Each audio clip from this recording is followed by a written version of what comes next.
sure I can live up to that introduction, but I am glad to be here today. I'm appreciative of St. John's Church and Consortium for arranging this event, and appreciate very much the kind introduction and the invitation to speak from Dr. Goldman today. So I appreciate that. My hope is to talk for about 40 minutes about the faith of presidents, both as a personal quality and as an element in the history of this nation and our religious life as a people. And then at the end of that time, I will take questions and try to answer some. I often find when I speak to a group that there are people in the audience who are better informed on my topic than I am, but I will try to offer some words in response to questions that are raised. The question of the faith of a person as a personal quality is one which is really impossible to answer. Did someone deeply believe or not? There's one person who knows that, and that is God. But there are measures by which we can make some guesses about faith. And one of the ways to look at that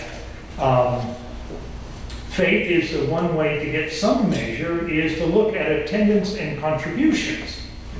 And so we can look through the lens of this parish and some other places of worship in this city and make some, I can make some initial observations at least about the range of activity among presidents in this nation. It's not been consistent. There have been some who have been very generous and others who have been less so in the religious life of congregations.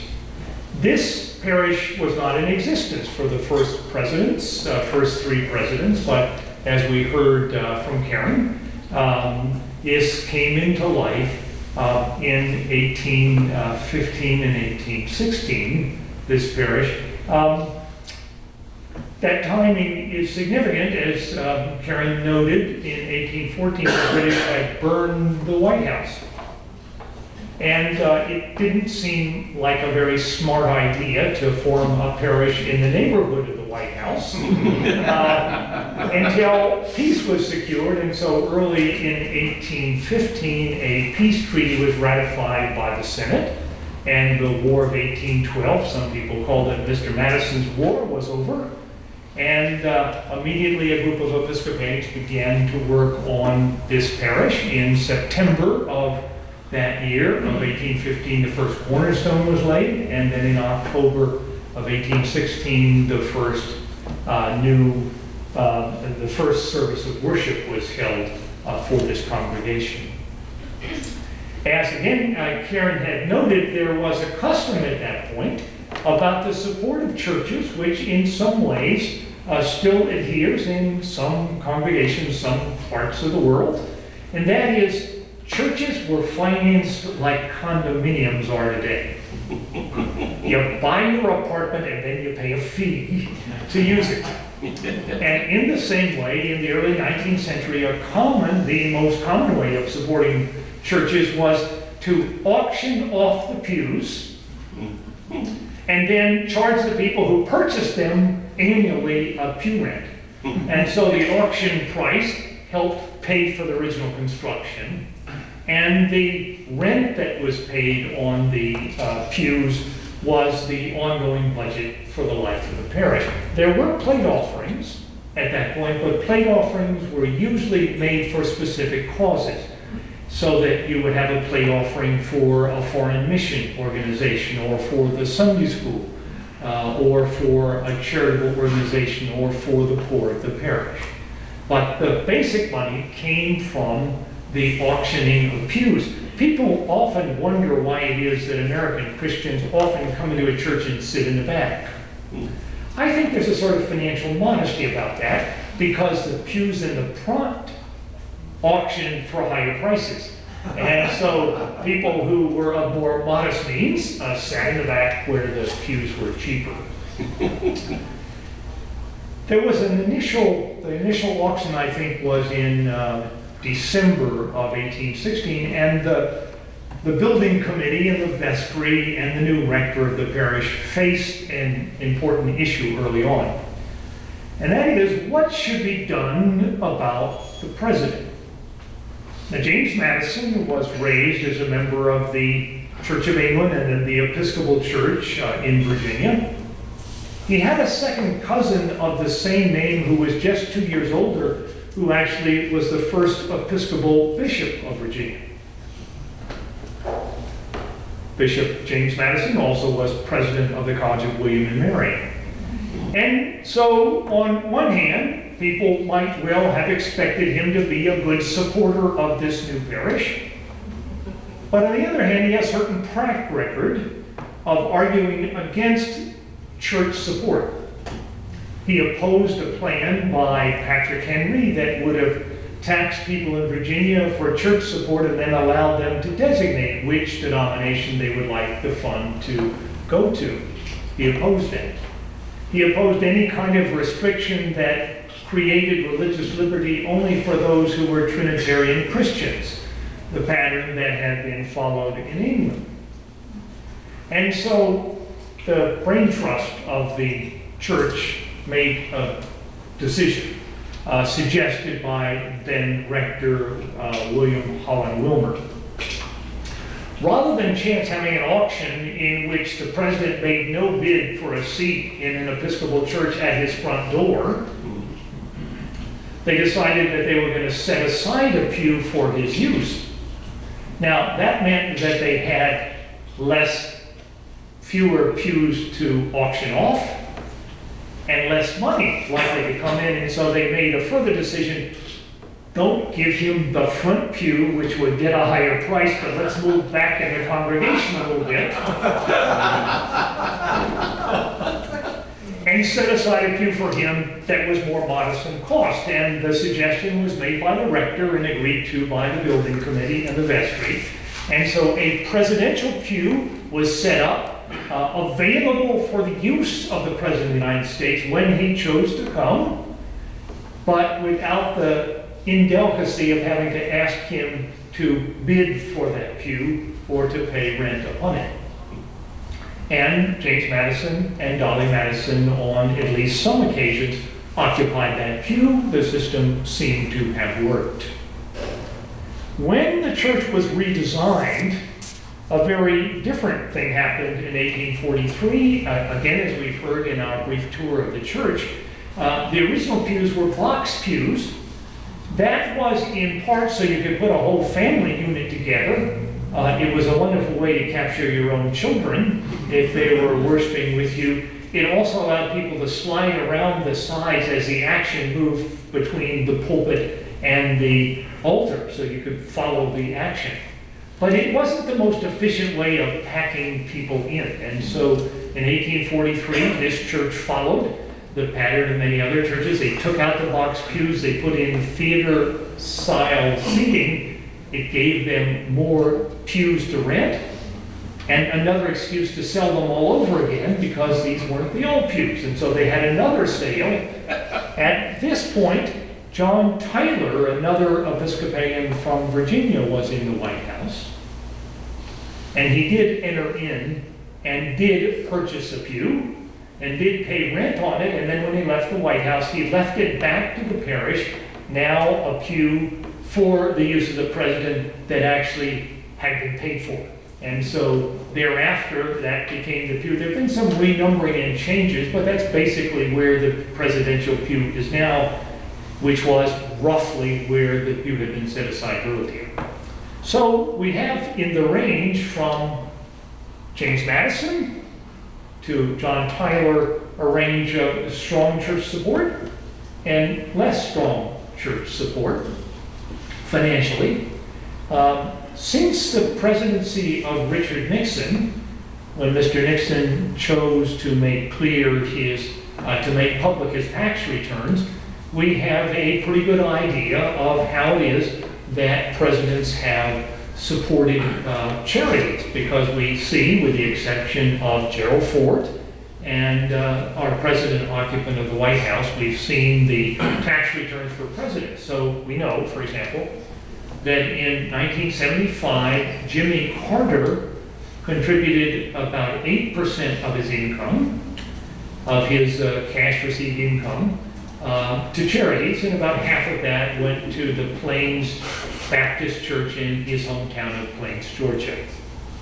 In 1978 and 1979 and 80, there was somewhat of a stir because President Reagan's taxes were made clear, and in 79 he contributed, according for his tax deductions, less than 1% of his income to charities, and in the following year he contributed 1.4%. He responded by saying he had always been convinced that tithing was the American standard and that he always believed that one should do it. Didn't explain why that hadn't. So we've had a little bit of a range in terms of how much people have given. Some we've heard the Obamas very generous, some less generous in supporting this congregation and in supporting other charities. Another measure is attendance, and some presidents have been very faithful in attending church. Others have actually attended 2 churches, and Lincoln is a case in point. Lincoln never joined any church, but he went most Sundays that he was in Washington with his family to the New York Avenue Presbyterian Church. And then in the evenings, on some occasions, he would come to evening prayer at St. John's. He didn't sit in the presidential pew. As we've seen, he took a seat in the back near the aisle, and he would slip out before the service ended so that he would not be bothered by others and his thoughts and prayers would not be interrupted. Another 2-church fellow was President Teddy Roosevelt.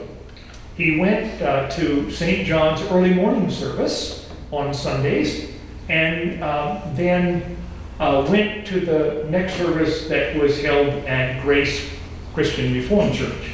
So he was honoring Grace Dutch Reformed Church. So he was honoring his Dutch heritage, and he was also going to the Episcopal Church. Among others who did the same thing,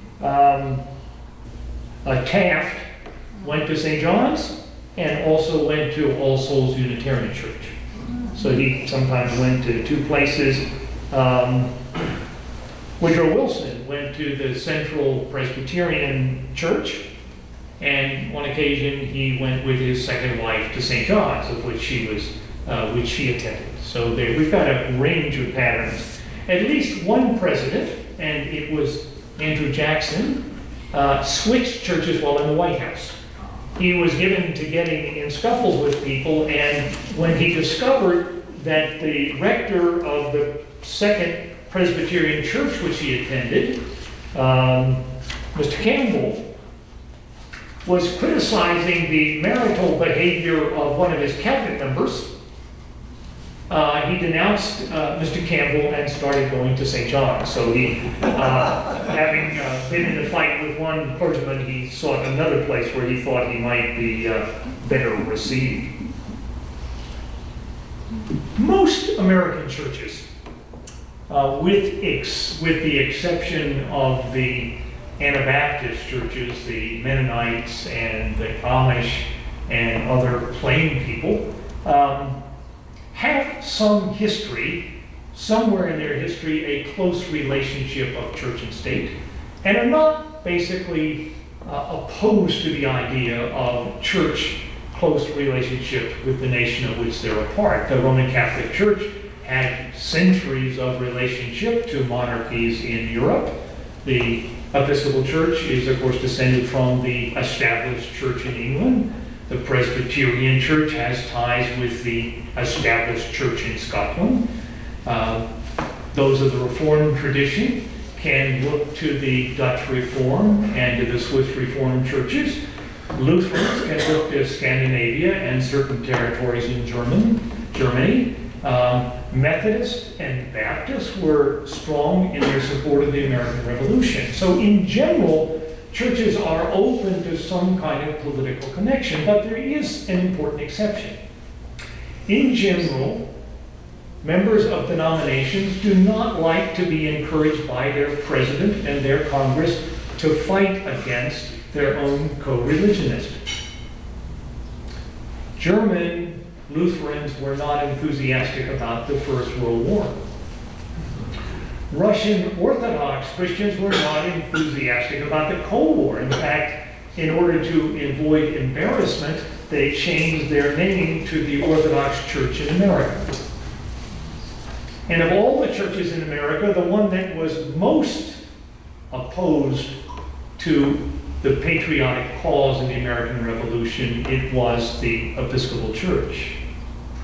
Every clergy person ordained in the Church of England had taken an oath of allegiance to the English monarch as the supreme governor of the church, and had agreed to read morning and evening prayer daily with its petitions that the King of England conquer all his enemies, and that the royal family enjoy health and all happiness.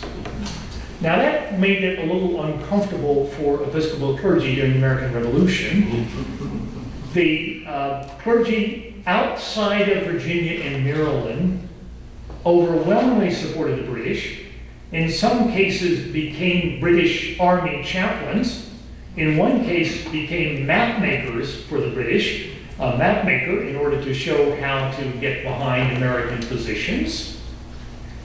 Episcopal laity were not enthusiastic. As a whole, some 15,000 would emigrate to Canada after the Revolution because they were not happy with the way events had turned out.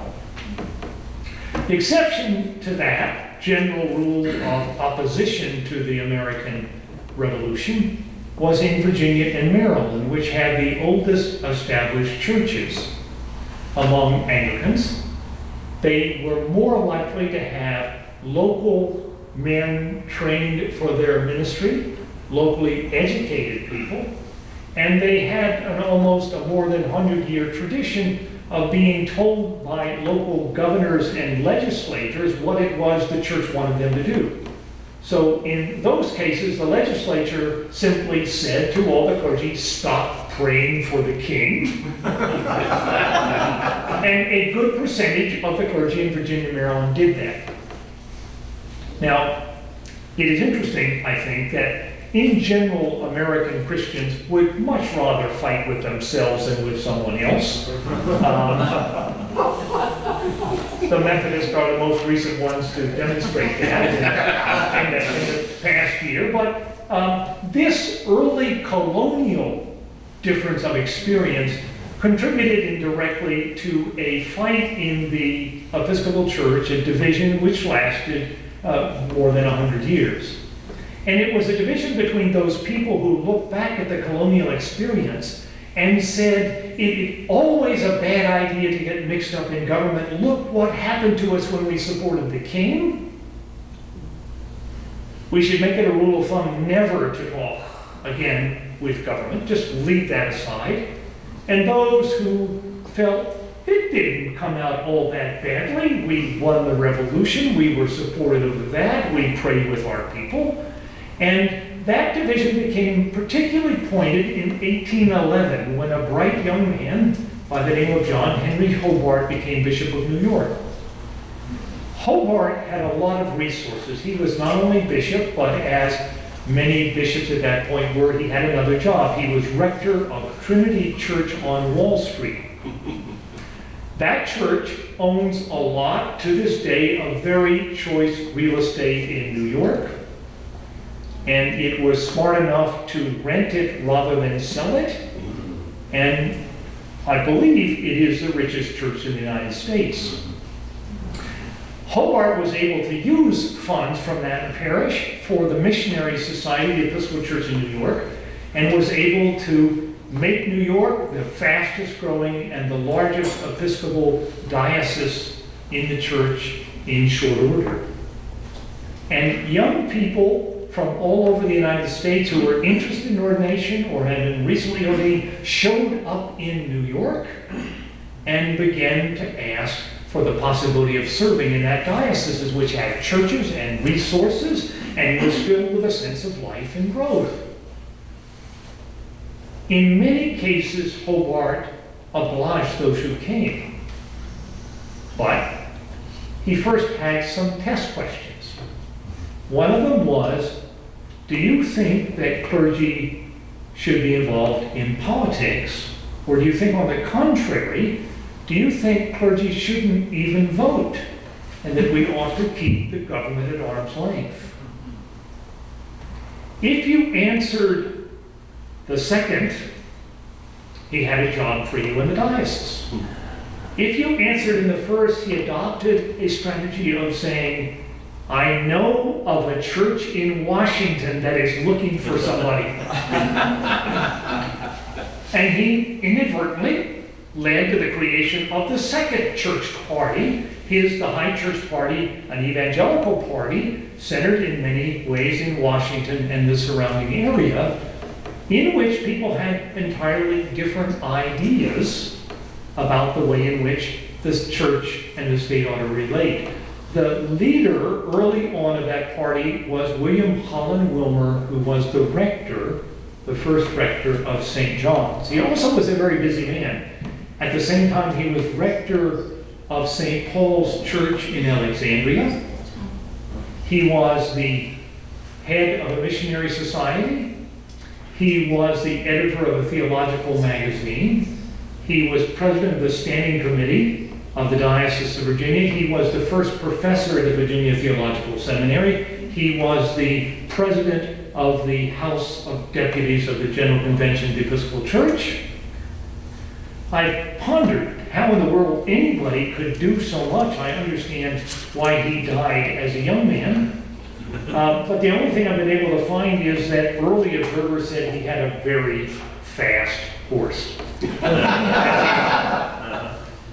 He gathered around him a group of people who, among other things, agreed that it was appropriate to have close relationship with the state. And so the setting up of a pew for the President of the United States was not only a statement to the nation about the Episcopal Church, it was a statement to High Church Episcopalians in New York about what should be appropriate for the denomination.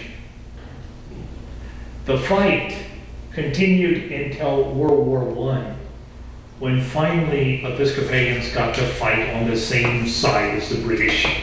And thereafter, it ceased to become a major cause of division.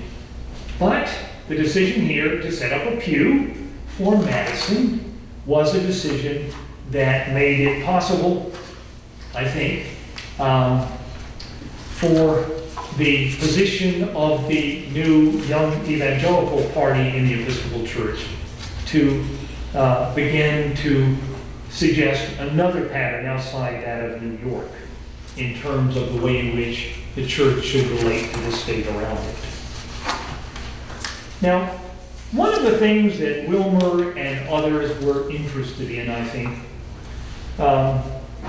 was enlisting as so far as possible the endorsement and the support of the President of the United States for good causes.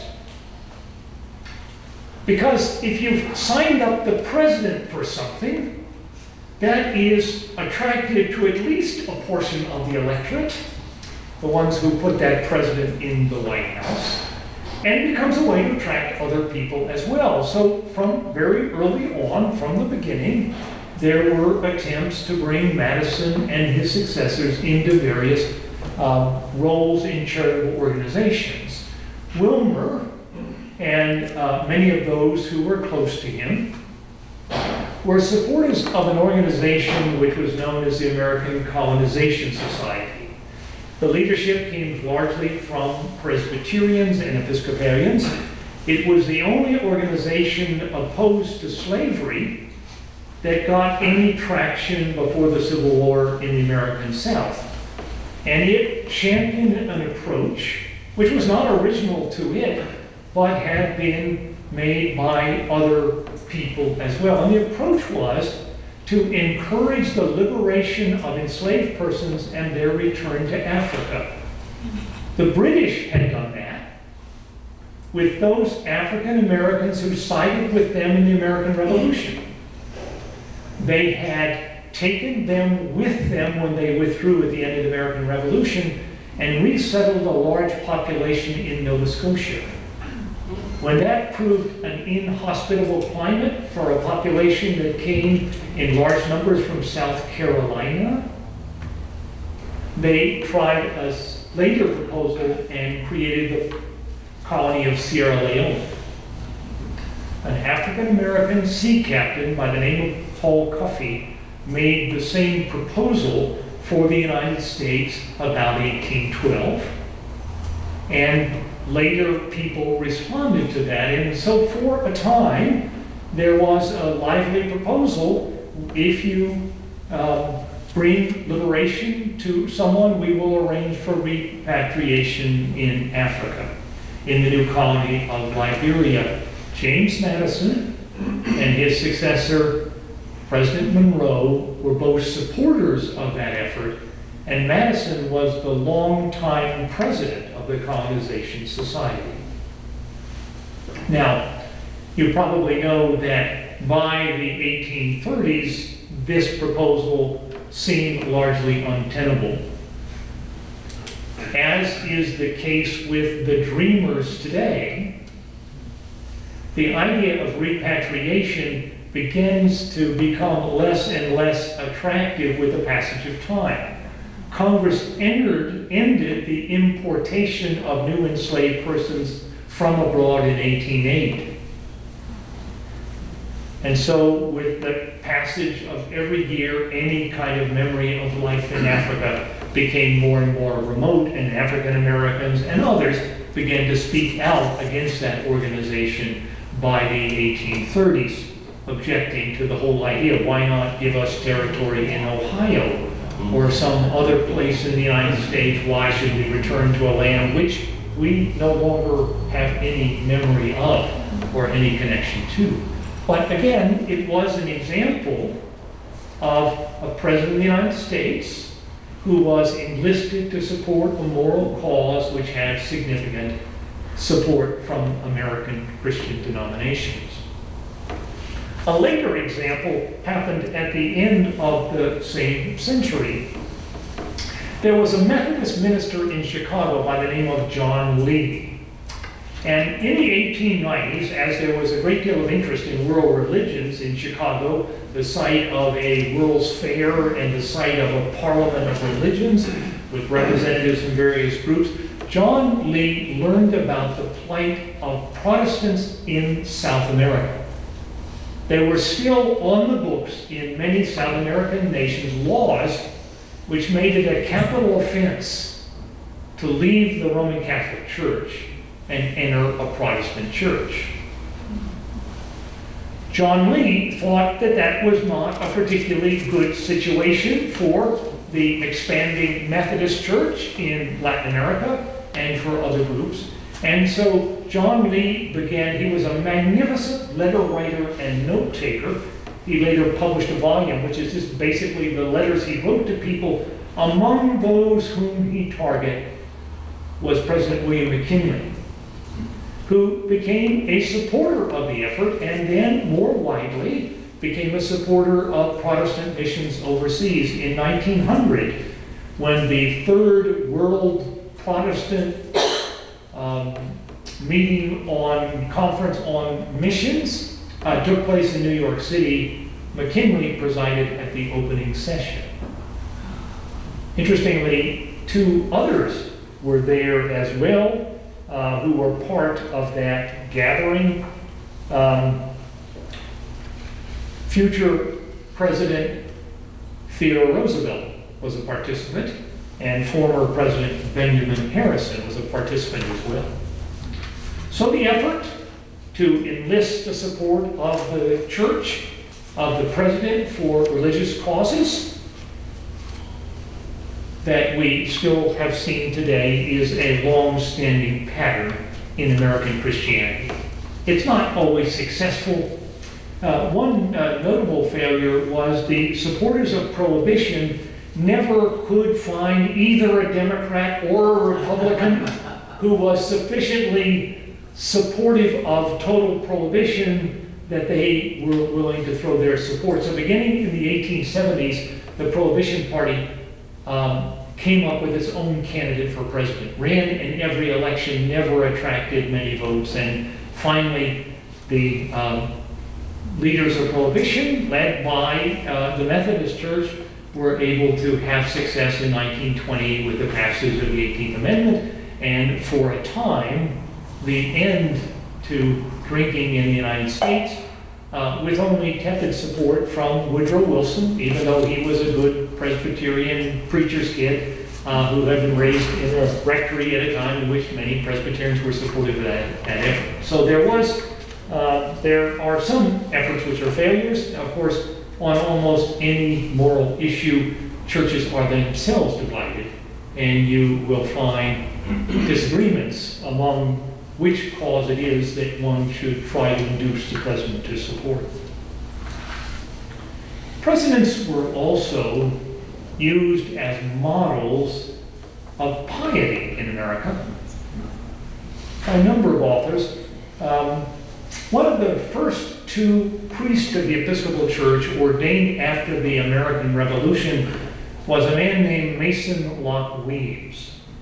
Mason Locke Weems was a priest from Maryland. He served 10 years as a parish priest in Maryland, and then decided to move to Dumfries, Virginia, where he began a career writing and selling books. Now, he started with such thrilling titles as God's Judgment Against Gambling and God's Judgment Against Adultery.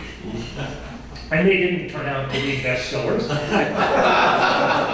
And so he moved on to biography and found his niche in writing stories of American political leaders, using them as examples of piety. And he made it clear to his readers that their success came from those moments in which they made right moral choices. Now, you know at least one of the stories that he created or passed on. It was Mason Locke Weems who told the story of George Washington chopping down the cherry tree and announcing that he could not tell a lie. That story was later excerpted and included in the McGuffey Readers, by which many 19th century American children learned how to read and therefore passed into the lore of America. Now, I had the honor last year of finding a sermon by a man by the name of Phineas Gurley. Gurley was the rector of a Presbyterian church in Washington, the church that Abraham Lincoln attended, though he never joined. The sermon I found was from 1856, and in it he said exactly what I would expect a good Reformed preacher to say about human merit and efforts. There is no merit in humanity before God. Grace is a free gift that we are given by God, which we receive, but we ourselves are not able to do anything which is righteous in the sight of God. Gurley preached a well-known sermon when Abraham Lincoln's funeral took place. It was copied, quoted, and eventually published by the Presbyterian Church. And I've read it through a couple of times. I can find no doctrine of justification by faith in the document. Instead, it is a praise of what seems to be the sole person outside of Jesus Christ who was entirely without sin. I quote in part, "Probably no man since the days of George Washington was ever so deeply and firmly embedded and enshrined in the very hearts of the people as Abraham Lincoln. Nor was it a mistake in confidence and love. He deserved it. He deserved it well. He deserved it all. He merited by his own character, by his own acts, by the whole tenor and tone and spirit of his life. He was simple and sincere. He was plain and honest. He was truthful and just. He was benevolent and kind. His perceptions were quick and clear. His judgments were calm and always accurate. And his purposes were good and pure beyond a question. Always and everywhere he aimed and endeavored to be right and to do right. His integrity was thorough, all-pervading, all-controlling, and incorruptible. It was the same in every place and relation, in the consideration and the control of matters great or small, the same firm and steady principle of power and beauty that shed a clear and crowning luster upon all his other excellencies of mind and heart, and recommended him to his fellow citizens as the man who, in a time of unexampled peril, when the very life of the nation was at stake, should be chosen to occupy in the country and for the country the highest post of power and responsibility.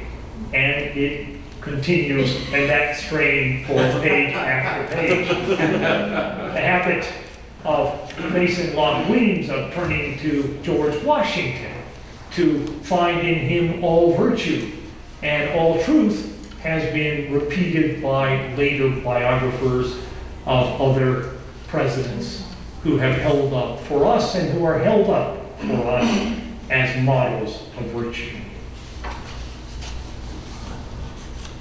It was a funny problem that American Christians had after the American Revolution. The lack of an established national church meant that we had no established national fanfare and rite and liturgy for great public occasions. Now the gap was initially filled by the Masons, who to this day you can still see in most 4th of July parades and other national events, because the Masons proclaimed that they were not a church. They were simply a society, and so when the cornerstone of this parish was laid, it wasn't laid by the rector, it was laid by the members of the Grand Masonic Lodge of Washington. And the same thing was true with a number of public buildings.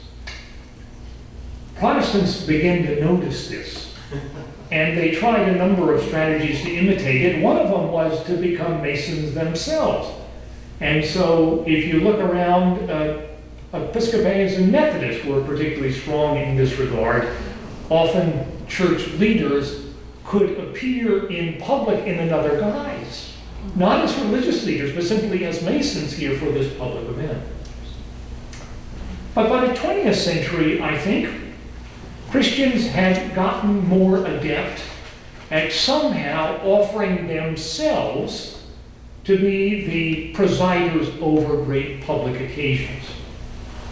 The construction in Washington, for example, of the National Cathedral, for which the cornerstone was laid, I think, in a service with Theodore Roosevelt present, provided Episcopalians with a site in which important national events could take place.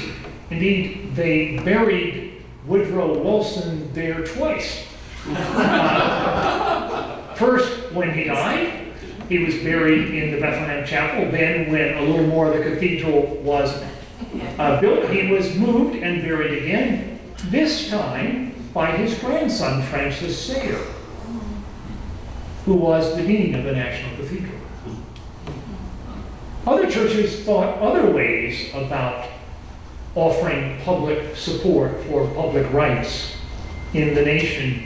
In 1928, Roman Catholics in New York began to copy a pattern that had been introduced in the 19th century in England, and they celebrated a special celebration of the Eucharist on behalf of the courts, called the Red Mass for the red vestments that were worn. In 1952, the then Archbishop of Washington brought that custom to our nation's capital, and ever since, every October before the Supreme Court begins its fall session, there is a celebration of the Red Mass by the Roman Catholic Church in Washington, a rite offered by the Church in some ways to mark an important moment and a function in the Church. We've heard also in our talk today about a public rite or a private rite for a public occasion that dates back to the inauguration of Franklin Delano Roosevelt in 1933. Roosevelt, as he prepared to take over the helm of nation, contacted his high school prep school chaplain, Endicott Peabody, and asked about prayer before he became president. Peabody got in touch with St. John's, and so the rector of St. John's, and Endicott Peabody, presided at a celebration of the Eucharist that took place in this building before his inauguration. He duplicated that at his two other inaugurations, and in addition celebrated an anniversary of that each year. Mostly at St. John's, there was an attempt by the National Cathedral to lure it away, but Roosevelt liked the intimate size of this space, and so ever since there has been some kind of religious acknowledgement on the day in which a president is inaugurated. It hasn't always been here. It's been in other places, depending on the wishes and the involvement of the presidents at the particular time. But St. John's has become the kind of default, if no other decision is made, place for such a service. And as we've heard, both President Trump and President Obama had services in this place before their inaugurations to the presidency. The church provided a cult, a ceremony for important occasions, and continues to do so in our nation. Not an established church, but a church that sometimes functions very much like an established church. Churches also have functioned as think tanks for the president and for the government. When Franklin Roosevelt became president of the United States, he called as his Secretary of Labor a woman by the name of Frances Perkins, who was a very active Episcopalian and had been involved in some of the social gospel efforts of the Episcopal Church and other Protestant churches. She would be to this day, the longest serving Secretary of Labor, and was one of only two people who served in the cabinet throughout all of FDR's term as president.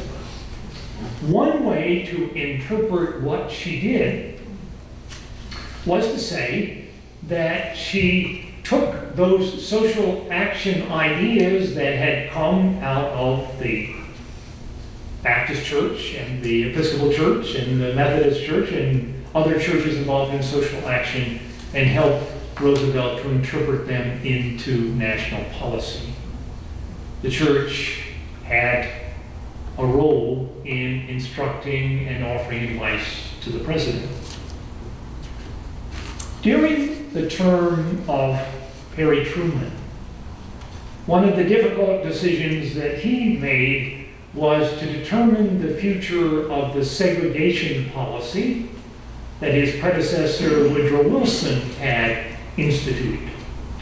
And as he considered that, one of the places he looked was at what Christian churches were doing. In 1946, the Bishop of Missouri of the Episcopal Church, whose name was William Scarlett, had begun to put together a set of essays about the American situation and about places in which we needed reform. He asked Frances Perkins to contribute the chapter on labor. He asked the Bishop of California to contribute an essay about the treatment of Japanese Americans during World War II. He asked Walter Russell Bowie, a professor at Virginia Seminary, and Eleanor Roosevelt to write essays on segregation in the United States. Now, about that time, President Truman was setting up a commission to consider what path he ought to take in the matters of segregation in the United States. He invited to that body Rabbi Roland Gittleson, Roman Catholic Bishop Francis Haas of Grand Rapids, and Henry Knox Sherrill, the presiding bishop of the Episcopal Church. That commission made its recommendation in a report which was titled "To Secure These Rights." And following the advice of that commission, he ended segregation in the civil service and in the armed forces of the United States. During his term and that of Eisenhower, the State Department began to look to religious figures to ask and to consider ways in which to deal in a world on the brink of nuclear war, divided between East and West. One of those important consultants to which the nation turned was Reinhold Niebuhr, a Christian and Reformed pastor, a professor of ethics and theology at Union Theological Seminary in New York City. He was invited in 1946 by the State Department to tour Germany and come back with his recommendations. He was in that year added to the Council on Foreign Relations. In 1949, he went on a retreat with George Kennan and the staff of the State Department, in which they considered the implications of the Cold War. He later would be a representative of UNESCO, a representative at UNESCO. Biographer Richard Fox, in his history of his biography of Niebuhr, said that the State Department, such figures as George Kennan, didn't always like his specific suggestions, but very much like the general tenor and direction of his ideas, Kennan said, his philosophy. Kennan was remarked once, was reported at that point to said that Niebuhr served as the father of us all, talking about the small group, policy group he had within the State Department. The Christians have offered and have been related to the presidency and to our national government in a number of interesting ways. Presidents have been supporters and members of church, sometimes of multiple churches. They have been used as models of moral life, sometimes rather imaginatively. They have sought help in their own policy decisions, and they have been enlisted in supporting moral causes for the life of the nation. Churches have looked for encouragement and endorsement, and presidents have looked for voters in that arrangement. But even though we have a nation without an established church, we have a lively and ongoing conversation between individual Christian denominations and our national leadership. Thank you.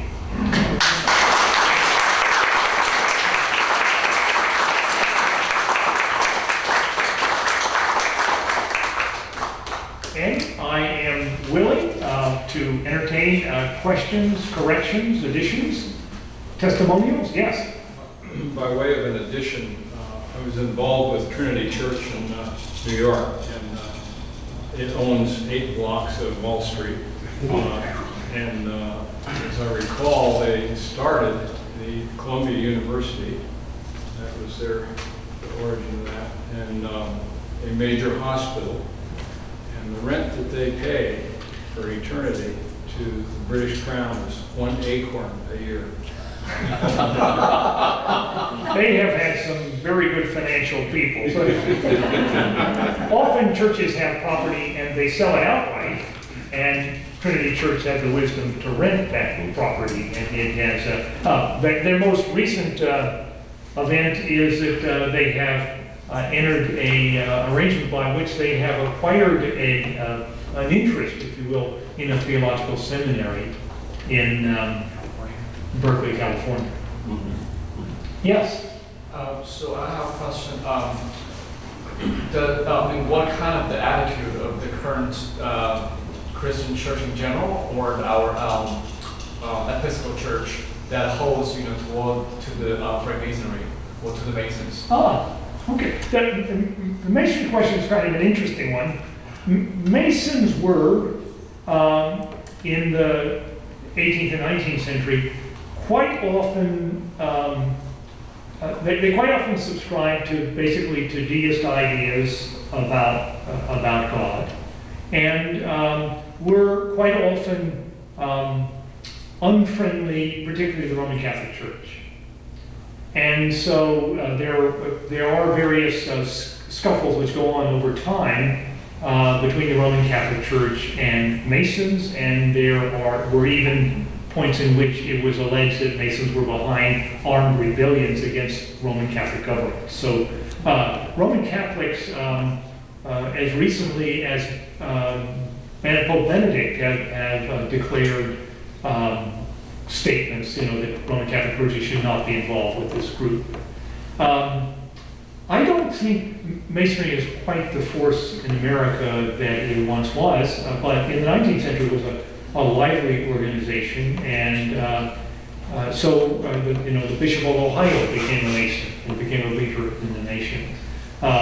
In Latin America, if you go to the Dominican Republic, and the Cathedral of the Episcopal Church is immediately adjacent to and shares the same campus as the Mason Library in Santo Domingo or Dominican Republic. So there's a closer relationship. I don't think that most Protestant churches have ever adopted an official policy about Masons, and there are some churches which in fact host meeting of Masons in their own property. I was the rector of a small church in which the Masons met in the parish hall, and head of the Masons were also largely made up of members of the congregation. Did you Yes. Did you mean the bishop, the current bishop of Ohio? No, this was in the 19th century. 19th century. I'm not informed of who currently is a Mason among the clergy. Yes? Have you come across any examples of history of presidents whose faith influenced their policy decisions over against what their political orientation might have been? Oh.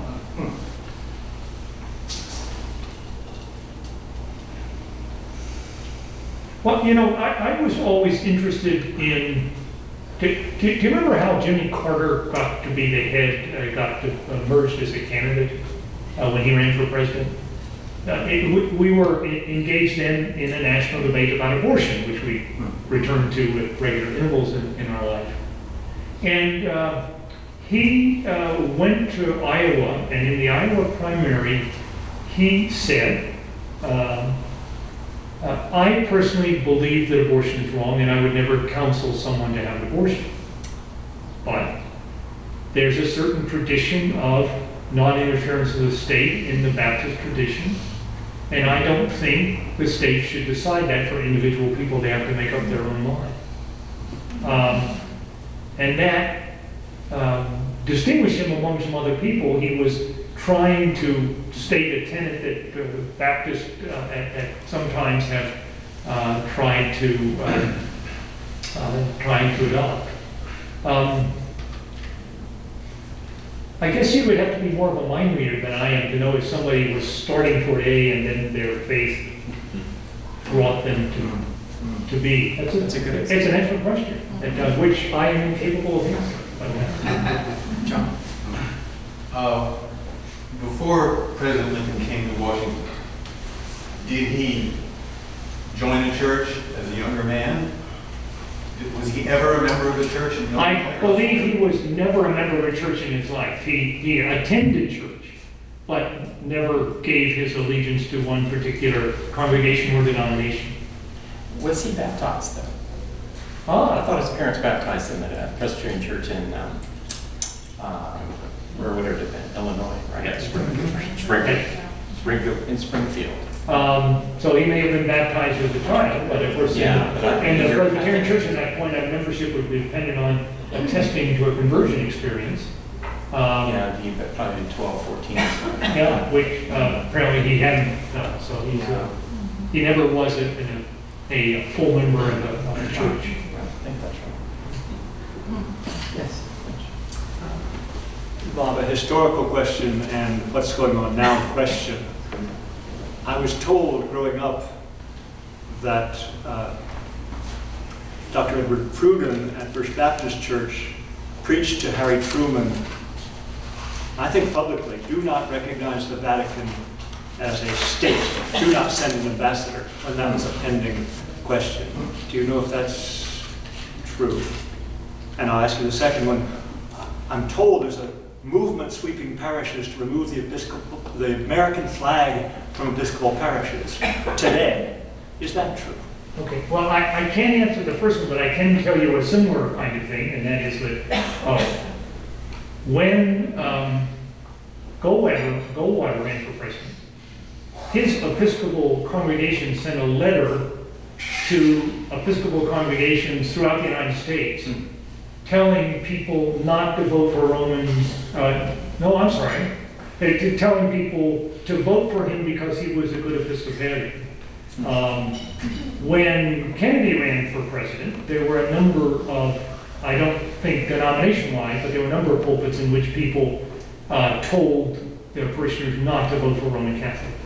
I heard a sermon like that in my Episcopal church from a assistant rector who was then chastened by the rector of the parish later on. But that's the case where people were making that kind of judgment. Don't honor the Roman Catholic Church by electing such a person.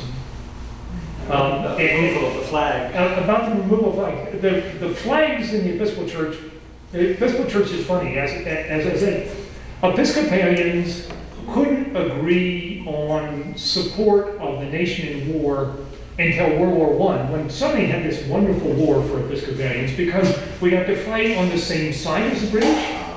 The head of the expeditionary force, General Pershing, was an Episcopalian who was confirmed immediately before leaving for Europe.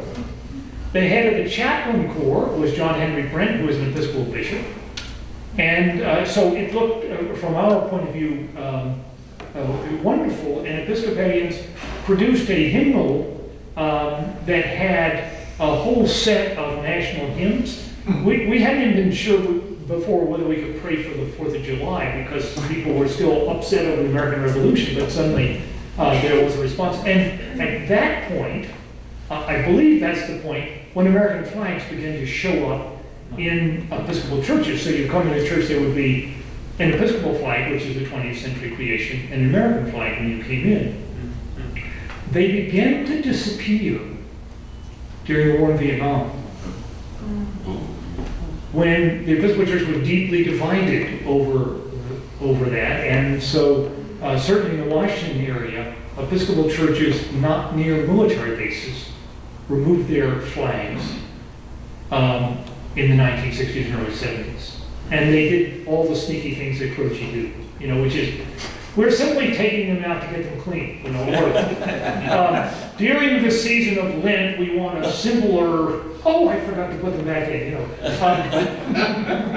Interestingly, on September 11th, 2001, a lot of senior wardens went up in the attic and found those flags. And the flags there was a resurgence of American flags, which now have largely disappeared again. So there are, American Christians play this interesting tag game. That is, when you support a political cause and it goes well, life is good and it's entirely appropriate. When you support a cause and it doesn't go well, you make a virtue of non-involvement. So that Methodist and Baptist after Prohibition, which didn't go well, were particularly strong in talking about non-involvement in politics. Episcopalians, after they began to lose large membership after the relatively progressive stances of the 1960s, began to be critical of other religious groups that were entering into the political involvement, just as they had been involved. So we do, flags come and go, and churches change their responses. And I think I know best how the Episcopalians do that, but I think it's a widespread habit. Let's thank Bob Prichard.